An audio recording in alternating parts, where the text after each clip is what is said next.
Dare I say hoopla, and welcome back to BOBCAT TV. See, I'm sitting up straight this week. No Jabba the Hutt comments, thank you. We got plenty of those last week. We sure did. Slouching in the chair. I'm sucking it up this time, big fellas.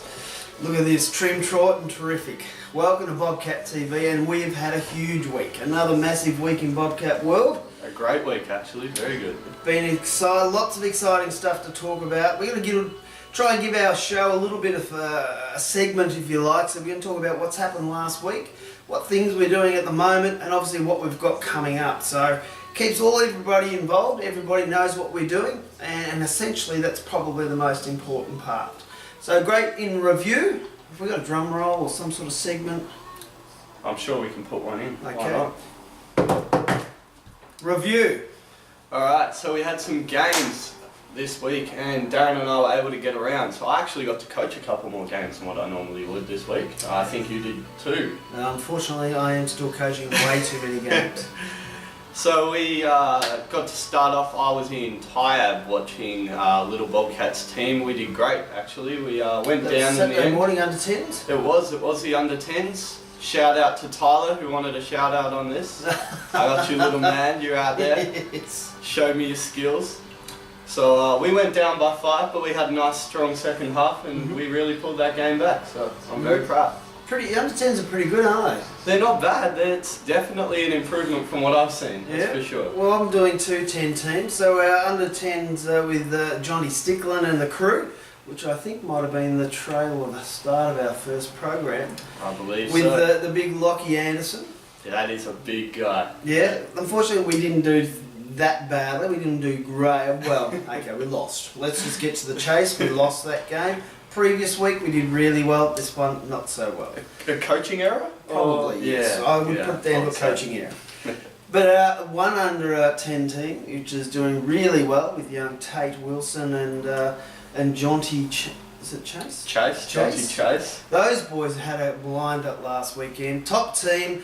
We've gone down a couple of grades. We found where we need to be, and we took it to the top team. And of course, it was a buzzer beater by a young man, Jonty Chase, who you guys will see an interview with me and Jonty later on in the show. And he's really trying hard to contain his excitement, I might say.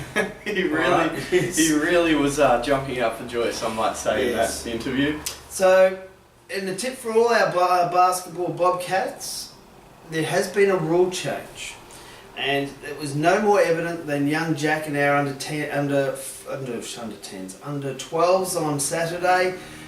The game was tied, we had 10 seconds to go. So what do you do when the game's on the line? You D up and keep your hands out. You try to steal that ball, and if you're gonna foul, you foul gently. Exactly. So Jack, you don't bear hug the player. That's called an unsportsmanlike foul. And when doing that, they get 2 shots. You filming me? I am Jack, the infamous bear hugger. What don't you do anymore? What aren't you allowed to do? Hugging games. That's exactly right. And what happens when you do? Tech fouls. Yes, unsportsmanlike. So I have to coach my hoops program, which later on we will talk about. Now while I'm here, I have Darren sitting here telling me about how Jack bear hugged this kid, got an unsportsmanlike. And did he go to the line? He went to the line, he shot 2. And he knocked it down. No, they missed by fortune. Oh, it ended up being a draw. But we were very lucky to get away with it. Lucky. Very lucky. Well, you should be happy you got a shout out. Probably not the best shout out on our show, but you got a shout out. Well, he's learned from it. He will redeem himself next week, no doubt. He is. He is one of our better players. He does torment the referees. Speaking of being a better player, he made a bold statement saying he's our best player in his age group, so we'll have to see. We'll hold him to that one this week. We will. Hi guys, we're here with BOBCATS TV and our star today of Jonty. Jonty had 18 points and a game winner. How did it feel? It was good? Yeah? Well tell him, what does it feel like when you put on the orange jersey? Awesome? Yeah? Have a lot of fun out there? Yeah? And we'll see it again next week? What else have you got going on? So we also had our hoops programs, which were good. Starting off though with our shooting clinic and our brilliant Dr. Dish machine. Absolutely. It is awesome. Watch we've on our YouTube channel. We've now put up some videos, so we've got a whole array of videos of different bits and pieces that we've been doing. One of them is the shooting clinic with Natalie, and it is absolute 800 shots they got up, that crew, in less than an hour. Absolutely Incredible. amazing. Probably need to start to look to increase those shooting percentages, but that will come. And the beautiful thing about the Dr. Dushan, the shooting machine for all our Bobcats, is of course not only do you get to use it whenever you need, free of charge, but the beauty is you now have to start shooting the ball properly. It does teach you to get that elbow all the way up, you've got to follow through, and it's absolutely critical. Takes a little while to Never adjust. gonna have a problem with a 7-footer closing you out. That's That's right. the first thing you learn. There is a big net in your way, and you have to get that ball sky high. Yep. So it is really important to make sure you get that technique. It takes a little while, but when you get there, you're good. Yeah, it's very good to see. Actually had a few kids turn out, which was great to see. And as Darren said, the shooting percentage could get a little better, but 800 shots, that's just awesome. That's incredible. You couldn't do that if you were rebounding for yourself. I don't know too many training programs or training teams that get over 800 shots in an hour. I can tell you my under 10s, that just doesn't happen. So it's a great effort. So then later on in the week we had our junior hoops and next step hoops, which were actually not bad. Yep. Could get a few more numbers. So for those who are coming, bring your friends, and for those who haven't come down and have a look. It's really a good program to get you ready to play, have some fun, and meet some new people, which is always good. So the next step program is really designed for kids that are in that 12 to 16 age group. Those kids who are literally wanting to make the next step in basketball. So they're at that stage where they've realised that basketball is what they want to do, and they want to get that little bit better and have that extra training.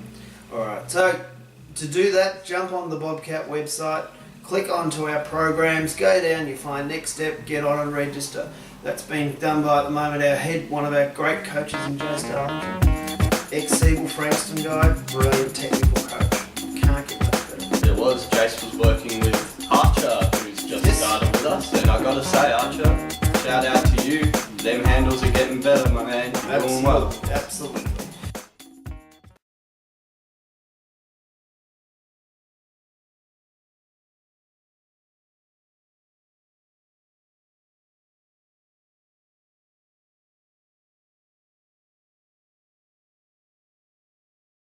Also, we've had our competition running, and thank you for all the entries that have come in. We've got, well, of course, we had lots of Bobcat TV, as you would imagine. Bobcat's Baller Box. Now, I don't know about you, but that's a mouthful and a half. That is a mouthful and a half. I don't know if our intro will allow us to title that long. We'll have to see. I struggled just to get that one out. I have to be honest with you. Also, we've got a big shout out to the wonderful Gina Ross, who unfortunately had to inform us this week that she's going to depart at the end of the season. Now, Gina, what is all this new career in nursing? Really? Come on. You've got to be kidding me. Basketball has been your life forever and a day. There is no time to be flipping the switch and going elsewhere. So we do say thank you to her. She's done a fantastic job. For everyone that doesn't know, Gina heads up over at our Casey side, where she was obviously very involved and president of the Sterling Bolts Basketball Club, which merged with us a couple of years ago. So now we're going to take the reins, we're going to continue on and obviously try and build our presence over at Casey, but unfortunately it will be with the loss of Gina now gone. So we say thank you, a big thank you to you and all your time and effort you've put in. Yeah, thanks Gina, and good luck in your future, but remember, basketball is life. To the beach, y'all. All around the world, y'all know this is so